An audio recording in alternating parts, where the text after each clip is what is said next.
दो ममालिक peoples party और नून लीग को फंडिंग करते रहे वज़ीर आज़म का इंकशाफ, कहा उन्हें भी पैसों की ऑफर की गई। शेख रशीद इन दोनों ममालिक का बता सकते हैं। पीटीआई वाहिद जमात है जिसने सियासी फंड रेजिंग की। अपोजिशन की फंडिंग भी सामने आनी चाहिए, दूध का दूध पानी का पानी हो जाएगा।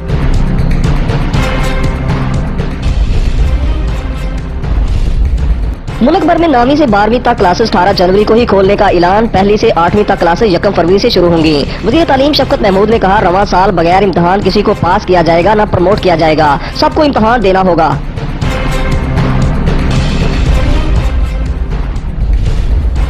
वज़ीर आज़म इमरान खान सेनेट इलेक्शन के लिए खुद मैदान में आ गए। स्पीकर पंजाब असम्बली चौधरी परवेज लाई से टेलीफोनिक राब्ता, मिलकर सेनेट इंतखाबात लड़ने के लिए टास्क सौंप दिया। उस्मान बुजदार को भी मुलाकात में जोड़ तोड़ सौंप दिया। कहा, पीडीएम के साथ इत्तेहादियों की सियासत पर भी नजर रखें।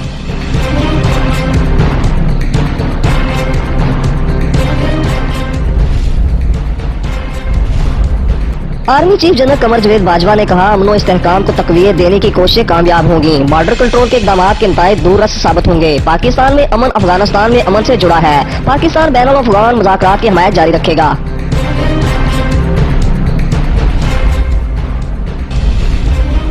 पेट्रोल की कीमतें बढ़ने पर अपोजिशन रहनुमाओं की तनकीद। मरियम नवाज ने कहा, 1 माह में दूसरी बार पेट्रोल महंगा कर दिया गया। हुक्मरान पूछते हैं, अपोजिशन क्या चाहती है? अपोजिशन अवाम को आपके अजाब से निजात दिलाना चाहती है। घर बैठकर मजालम नहीं देखेंगे। बिलावल भुट्टो जरदारी ने कहा, नजायज हुकूमत को मनमानी नहीं करने देंगे। पीडीएम की तहरीक मुल्की निजाम बदलने के लिए फैसला कुन मार्का है।